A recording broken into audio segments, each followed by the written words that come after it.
Raju was born on a breezy summer morning in 1930 in the quiet sugarcane town of Newlands in Natal, South Africa. The youngest of three, he came into the world with the soft murmur of the Umgeni River not far away and the rhythmic clatter of carts and oxen forming the soundtrack of his early days. His parents, Aman and Parpathy, Indian immigrants, worked tirelessly as farmers. But fate would leave a harsh imprint on Raju's heart before he even learned to spell his name. At just 5 years old, Raju lost his mother and baby sister to the cruel grip of Natal fever. His mum had been his moon and sun, the one who sang lullabies and wiped away tears with the hem of her sari. On the morning she passed, the house fell silent, except for the sound of Ella's soft sobbing and Peru's quiet footsteps pacing the wooden floor. Raju didn't understand it at first. He kept thinking she'd rise, smile, and say, "Go water the garden, Kana." But the silence in the house and the way Ella, his 7-year-old sister, cried into their mother's pillow told him everything.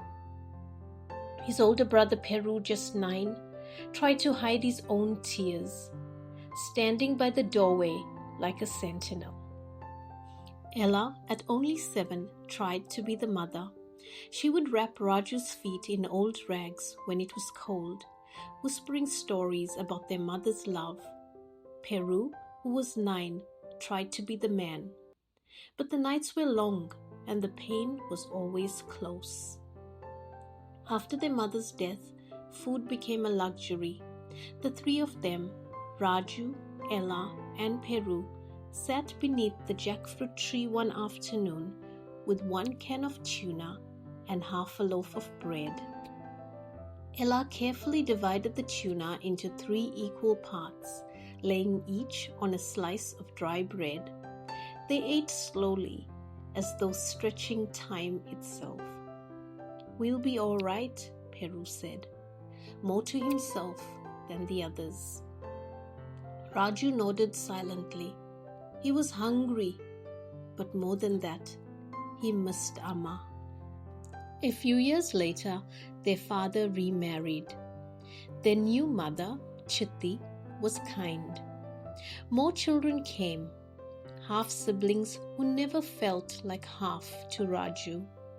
He loved every single one of them, fiercely and without measure. And then, when Raju was 20, a baby boy named Subramani was born. Raju adored him. He would carry Subramani on one shoulder and the water pump on the other shoulder to and from the farm. He'd hum old songs and sometimes whisper, "One day you'll be more than me." His love for Subramani was unconditional. He was more than a brother. He was Raju's joy. Raju's best friends from childhood were Dharma and Billy, 2 brothers with laughter in their eyes and the same calloused hands as him. They lived in Newlands too. Their home was at the top of the hill. They became his lifelong friends, sharing meals, visiting the roadhouse watering hole together, fixing carts, going to the market together, and helping each other through hard seasons. And one of their favorite pastimes was soccer. Raju and Billy loved playing soccer. Soccer was their escape, their freedom. They frequently narrated stories about their matches. They played in local cup games and friendly matches that drew whole communities out to watch. Women sold samosas and ginger beer on the sidelines. Children screamed names they barely understood. They earned nothing but bruises, handshakes, and sometimes a bottle of cold Coke, but they played like it was the World Cup, because for them it was. Their names were not in any newspapers, but across Durban, Pietermaritzburg, Verulam, Tongaat, and Umhlali, in the soccer world people knew them. The keeper who could catch lightning, they said of Raju. And the striker who moved like a shadow, they said of Billy. Raju never smiled before matches. He'd stretch his fingers, stare down the opposition, and walk the goal line like a man on patrol. Billy said little, just nodded once to Raju before kick-off. That was their ritual. In one match at Amshlali, the opposing team was brutal, taller, faster, arrogant. Billy, quiet and unassuming, glided through defenders and found the goalpost again and again. Raju, the serious one, stood between the goalposts like a man guarding gold. He dived into gravel and batted balls from the air. When the final whistle blew, they had won. 3-1. Raju walked over to Billy, chest heaving. Billy, quiet as ever, just extended a fist. Raju bumped it without a word. 2 men, 1 game, a lifetime of loyalty. Raju never went to school. He couldn't read or write, but no one could match his work ethic. He rose with the sun and rested only when stars filled the sky. He learned to farm by watching his father, testing soil with his fingers and whispering to his crops as though they were old friends. He sold vegetables, repaired tools, and provided for everyone: his siblings, his father, his stepmother, his neighbors, and the children who came after. He was industrious, disciplined, and relentlessly kind.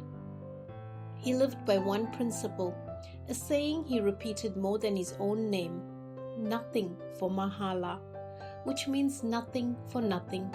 You must work for what you want. His hands were blistered, his back ached, but his heart was full. He built his life with purpose, each crop and harvest a tribute to his mother.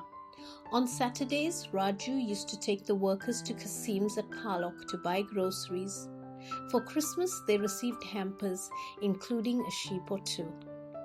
In 1964, Raju married a quiet, strong woman called Mani, but everyone knew her as Annie. Together, they had 5 children, 2 boys and 3 girls. Thiru, Raju's firstborn, was already beginning to walk like a man. His feet, calloused from barefoot chores, were always moving with purpose. He had his father's quiet eyes and a calmness that made him seem older than his 12 years.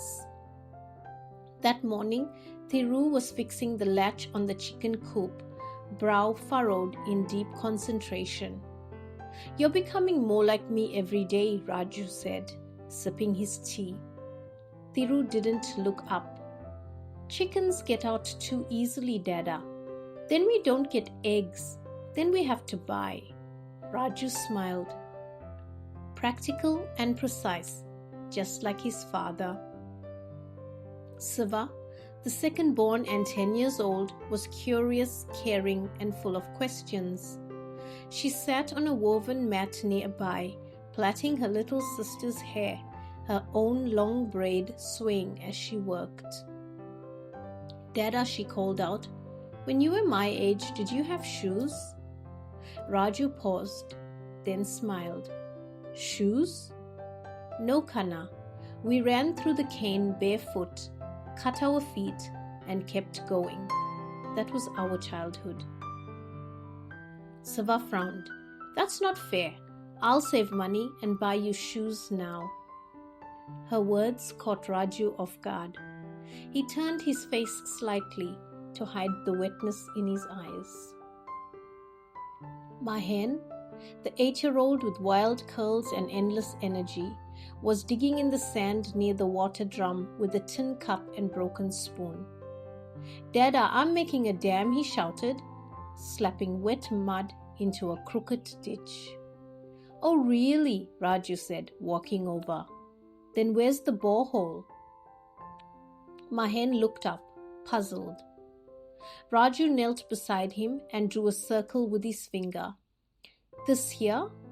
The borehole. That brings the water. Then this dam stores it.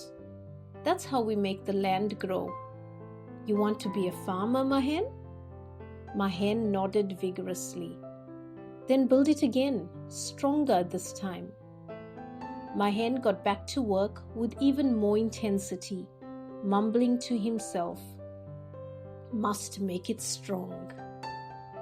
Little Logie, just 5 years old, was quiet, clever, and full of interesting questions.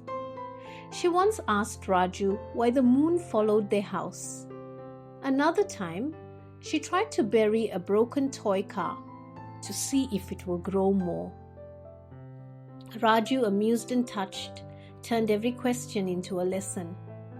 "The land gives back what you put in it," he told Logie, patting her head. "But you must give it love, not plastic." Inside, in a cot lined with soft old cloths, baby Mahala lay dreaming of a world not yet known. Her skin was new, her hair fine and dark. Every now and then she made soft, bird-like sounds, as if telling stories in her sleep. Raju leaned over and placed one calloused finger gently in her tiny fist. She gripped it with surprising strength. "You are the last seed I'll plant," he whispered, eyes moist with awe. "May you grow tall with roots as deep as your mother's love and your father's sweat." That afternoon, they all sat together for lunch under the jackfruit tree. A humble meal of pumpkin curry, dal, and leftover roti. As they shared stories, passed cups of water, and wiped each other's mouths, Raju leaned back on his elbows and watched. Here they were, his 5 seeds, growing in different directions, each with their own shade and shape. And yet, they were deeply rooted in the same soil, hard work, kindness, and love. One day he said quietly, "You'll grow tall enough to cast shade over others. But don't forget where you came from this earth, from this house, from each other." They didn't understand the depth of those words yet, but they would. In 1977, after months of contemplation, Raju made the difficult decision to leave the family home. Newlands was not just about land. It was about leaving his roots, his childhood, and the place where every joy and sorrow was stitched into his memory. The house in Newlands had once echoed with the voices of his parents and siblings, the laughter of childhood, even in grief. It was where he first tasted the sting of loss, and also where he learned to survive with nothing but grit. It was where he buried his mother and where his father remarried. Every corner held a memory. Every brick held a name. When he told his siblings of the move to Reet Valley in Charkascroll, around 45 minutes from Newlands, there was a long silence. Ella, now a mother herself, wiped her eyes quietly. "You're doing the right thing, Raju. You built this family. Go build something bigger now," she finally said. Raju stood on the gravel road, looking back one last time. The old jackfruit tree he and Peru had planted as boys still stood near the fence, its thick trunk twisted like the lives they had lived, knotted but strong. His 4 children, sad to be leaving their family and school friends behind, climbed into the back of the van that would take them across hills and winding roads. Annie sat beside Raju with the youngest child on her lap. As the van engine roared to life, Raju reached into his pocket and pulled out a tiny rusted spade head, one that belonged to his mother. He had kept it for decades. He kissed it, closed his fist around it, and tucked it into a tin box. His sibling stood on the roadside, waving as the dust rose behind the vehicle. He waved back, unable to speak. The lump in his throat was too heavy. "This is not goodbye," he muttered, almost to himself. "This is just planting again, in new soil." The journey to Reet Valley was long and winding. The air felt different there, lighter and cleaner. The land stretched out in open embrace. It was as though it had been waiting for him. Raju saw potential in every inch. He saw gold in the ground. Not the kind you dig up, but the kind you grow. He touched the soil with his bare hands, pressed his fingers into the earth like a prayer. "I'll make this work," he said to Annie. And then with a smile that hinted at both sorrow and hope, he added, "Nothing for Mahala." At the age of 47, Raju began again, from scratch. Though the weight of leaving Newlands never left him, Raju never once looked back with regret. He had traded familiarity for hope, pain for promise. The land in Reet Valley had many mandarin trees, and it was a bush not ready for farming. Prior to relocating, Raju and the workers went to Reet Valley 3 times a month to pull out the mandarin trees with the tractor and to remove the bushes. He planted vegetables, quick cash crops, and sugarcane for annual harvest. He also planted lots of banana and mango trees. There was a house on the land, but it required extensive renovation. There were no ceilings, electricity, or water in the house. There were only water tanks. Raju's family, Sunny and Longi, helped with the renovations. They had experience in building and carpentry. Raju was a visionary. After a while, he hired a drilling rig to sink a borehole. The machine arrived like thunder, roaring, metal shrieking. His children stood at a distance, watching nervously as the rig drilled deeper and deeper. Raju stood right next to it, eyes narrowed, fists clenched with hope. Hours passed. Then a roar of water. A jet of it burst into the air. Raju threw his arms up, laughing. "God has opened a tap for us," he shouted. But just water wasn't enough. He needed to store it. So Raju focused next on building a dam. He hired an earth-moving machine to construct the dam. When the first rains filled that dam, he sat on its edge, bare feet in the water, whispering, "Now we're not just surviving, we're starting to live." After the dam came the irrigation sprinkler system. Each morning, Raju walked the rows of green, adjusting nozzles, checking pressure, humming Tamil lullabies as water hissed through the pipes like breath returning to the land.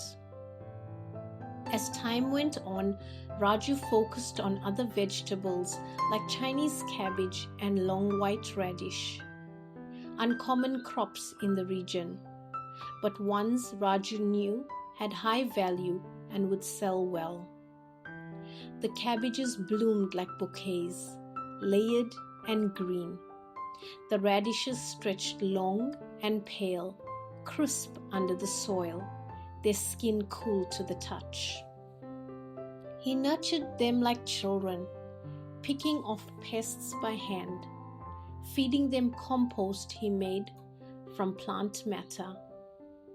Raju sold his vegetables at Durban Market with customers from Clarewood, his bakkie loaded with vegetables, tarpaulin flapping in the wind. But soon, Raju did something few farmers thought to do. He built relationships. He began delivering directly to customers. One loyal customer, Springbok Foods, continues to purchase vegetables 3 generations later. Raju planted seeds not just into the soil, but into the hearts of his children, teaching them about hard work, generosity, and resilience. Raju taught Ani and his eldest two children how to drive the truck, van, and tractor. Whether it was in Newlands or Reet Valley, from the eldest to the youngest, everyone had their before and after school chores. Chores like tying the goats and mule before grazing, milking the goats, harvesting vegetables like mint, thyme, beetroot, carrot, leeks, parsley, green beans, cauliflower, cabbage, and eggplants. Parsley was very prominent at that time, and Raju was known as Parsley Pillai.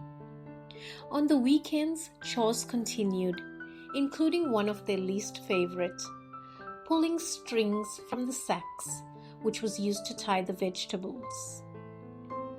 They were rewarded twice a week with chips and lollies. Once a year, they were taken to the beach.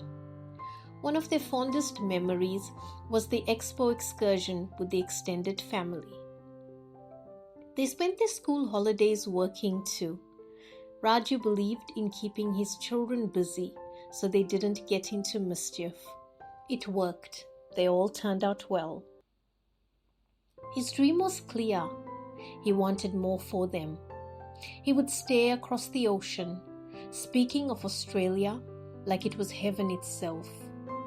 One day, he'd say, "My children will live where the sky is bigger, and their hands won't bleed from work like mine." As the fields flourished and the borehole quietly hummed in the background, Raju would stand tall, arms crossed, staring across his land.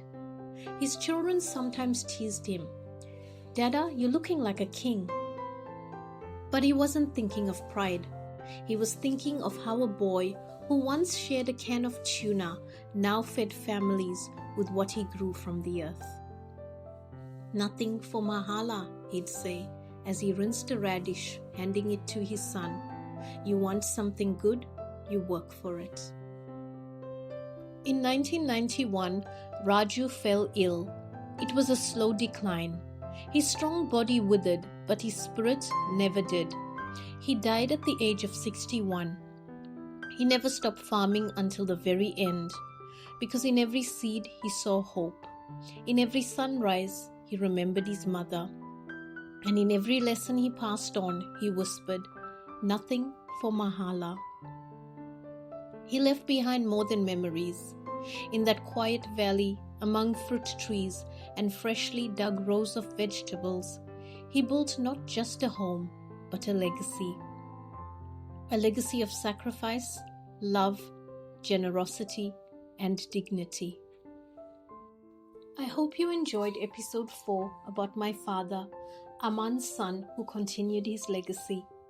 Please refer to previous episodes about my grandfather Aman's journey from India and his time in South Africa. Until next time, please like, share, and subscribe.